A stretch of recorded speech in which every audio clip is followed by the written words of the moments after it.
There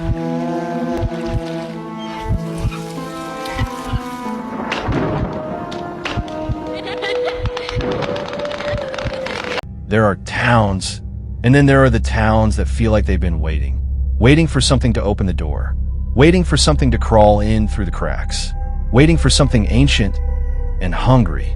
And Salem's Lot, the quiet little New England community at the heart of Tobe Hooper's 1979 adaptation, is one of those places. A town that breathes, a town that seems to watch, a town that, when you look closely enough, might be just a little too still, a little too quiet. As if the people who live there aren't the ones in charge anymore. Tonight, we're going to step inside that quiet little town. We're going to walk its streets, peek inside its windows, and unearth the rot beneath its white picket fences. We will explore 4 layers of its subtle decay.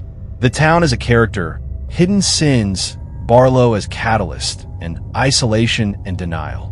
Imagine the camera drifting through the lot like a cold breeze, whispering secrets that the townsfolk refuse to say themselves. 1. The town as a character. At first glance, Salem's Lot looks harmless. It's the kind of place where the days are calm, the neighbors nod politely, and the schoolyard echoes with children's laughter. But in Hooper's hands, the town becomes something far more unsettling. The streets run quiet, too quiet. The shadows seem to stretch a little farther than they should, curling around the corners of houses and around the corners of your imagination. In the miniseries, Salem's Lot isn't just a backdrop. It's a breathing entity. Every establishing shot lingers a second longer than you'd expect, as if the camera itself is hesitant to trespass. The wide shots of the Marston house loom over the town like a rotting crown, an omen perched high above a place already teetering on the edge. When Ben Mears returns, the town treats him not as a returning son, but as an intruder disturbing a long sleep. Faces turn toward him with suspicion, not warmth. Conversations stop when he enters the room. Doors close, curtains draw, and the townspeople, though polite, seem to communicate with their eyes alone. We don't welcome strangers here. What makes Salem's Lot compelling is that the town almost predicts what's coming. It seems conditioned for horror, as if it knows that forces older than its own streets will soon settle into its soil. The town is the stage and the trap. Like the Marston house itself, Salem's Lot feels haunted before the first vampire even awakens. And that's because this place has never been whole. There's a coldness that seeps through its buildings, a stillness in its people, and a tension that suggests the town has been waiting for an excuse, any excuse to fall apart. 2. Hidden sins and everyday evil.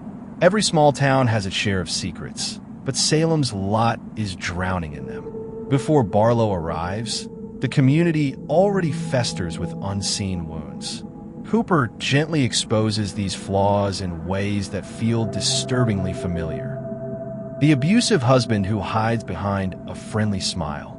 The mother who ignores her child's cries. The affairs carried out behind closed curtains. The whispers of resentment that slip between neighbors like smoke. Nothing overt, nothing explosive, just the slow, creeping rot of a town with too many locked doors and too few confessions. There's the jealous small-town rivalry between Straker and the shop owners who fear losing business. There's Larry Crockett, the sleazy realtor whose shady dealings practically invite evil into the town. There's the teacher who drinks too much, the bully who seems destined for violence, the restless teenagers trying to escape the suffocating quiet. Each person carries their own burden of guilt or shame, and none of them seem prepared to face the storms brewing within their own walls. Every citizen hides something. Every house holds a secret. And that's the brilliance of this adaptation. The supernatural invasion isn't a sudden eruption of darkness. It's a natural progression of a moral. 3. Barlow is a catalyst, not the cause.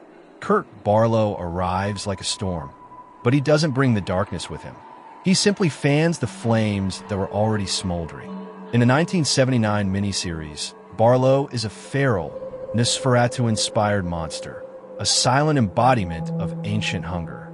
He isn't suave or charming. He doesn't seduce his victims with words.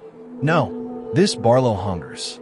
And that hunger reflects the sickness already living in Salem's Lot. Hooper makes a striking narrative choice. Barlow doesn't corrupt innocent people. He awakens the evil already inside them. Like a parasite, he settles into the community's bloodstream, accelerating every weakness it already had.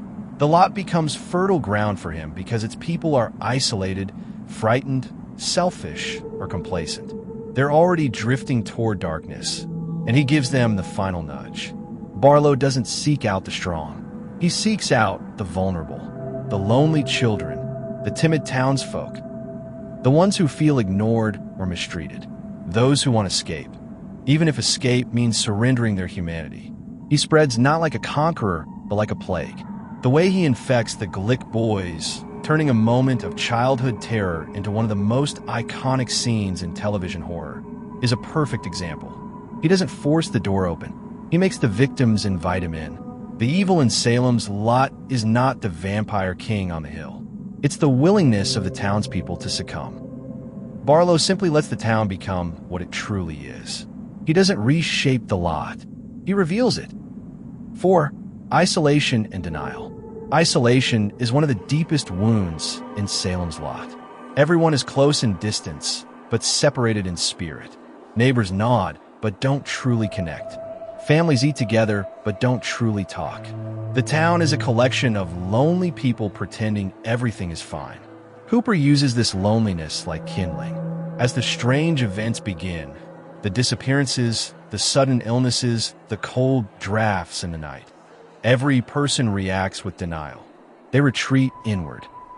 They refuse to acknowledge what's happening.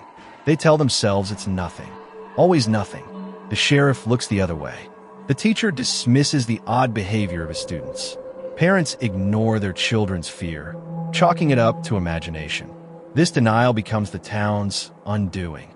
When the Glick boy floats outside the window, one of the most unforgettable images in horror, the victim's parents don't call for help.